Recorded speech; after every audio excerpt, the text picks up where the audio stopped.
I think the inspiring thing when you look back at Redeemer's history, when you look back at the bold and courageous steps that some of Redeemer's founders took to help build Redeemer and to help create the context in which Christian university education could be offered here in Ontario, is that they trusted and relied on God's faithfulness and on his provision.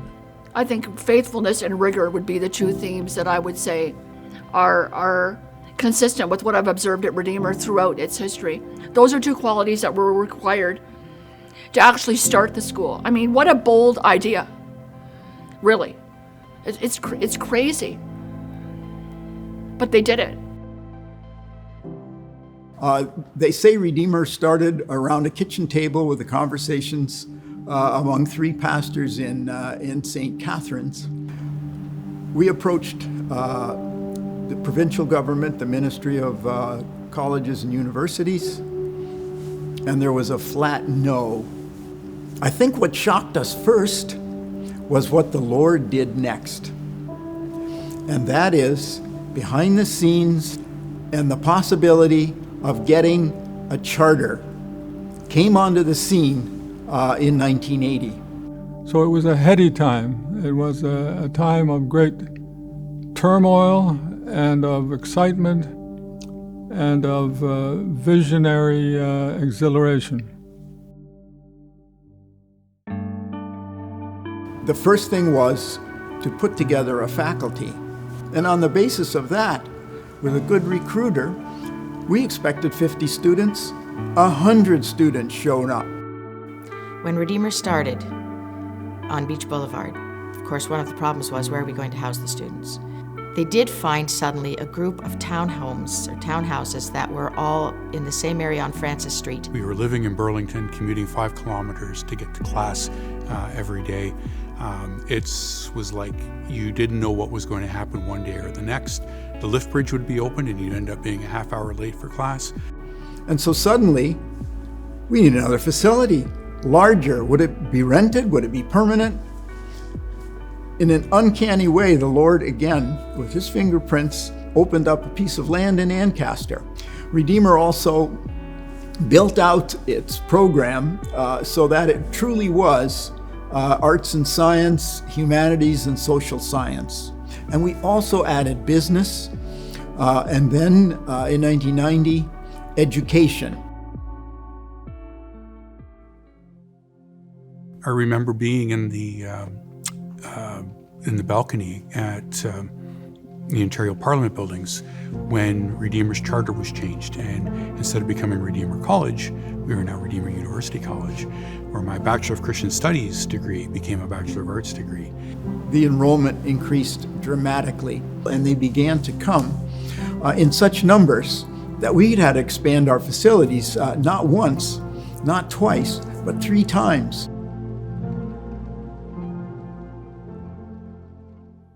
Redeemer prepared me as a student for entering the world with an open mind, learning how to think, learning how to work through complexity and actually come up with an opinion, come up with a path forward. I mean, I took an education from it, but I took so much more than that. I took a group of friends. I took experiences that I still cherish to this day. I built my faith in this school. I think it was formative years for me, the 4 years, and being able to have people around me that had the same worldview and the same faith as me was really helpful in that. And so when I look back, I'm so thankful for my time that I had here. Some of my best memories of my time at Redeemer as a student was dorm life and the lifelong friendships I made with my dorm mates, who to this day are still among my best friends. So it's kind of interesting to sort of be on that other side where I'm teaching. My main interaction with my students is in the classroom. But I know from my own experience, there's this whole world of experience and formation that's happening for them too. I started at Redeemer University College, and then I will graduate from Redeemer University, and that is also fun to be able to tell people, Redeemer University, there's no question about it. Well, I think one of the most exciting things about Redeemer today is the momentum that we've built in recent years. I think we're figuring out how to take a strong theological and philosophical foundation and translate that more meaningfully to tomorrow's students and helping them see the impact of a Redeemer education. It's really neat to see how Redeemer has changed so much in the last few years. It has acquired so many modern amenities, but it still has that same cozy community feel that it had 25 years ago. What excites me is that I think we've got virtually everything that is needed, that it takes to really move forward. We're in a unique position here as a Christian university to address some of the key pressing issues in our society, to be a light to our city, to our province. You know, every class brings with it new excitement. I'm excited to see what they're going to do, how they're going to change the world. You know, when people say, where will Redeemer be at 40 years from now? I kind of chuckle. I understand asking that question at the 40th anniversary celebration. But I wonder what, the founders of Redeemer would have said 40 years ago, what their vision was 40 years out. And I think for any of us involved in supporting, leading, working at Redeemer, I think the hope always is that no matter whether it's 10 or 20 or 40 years, that the university will be relevant and meaningful and will be having an impact.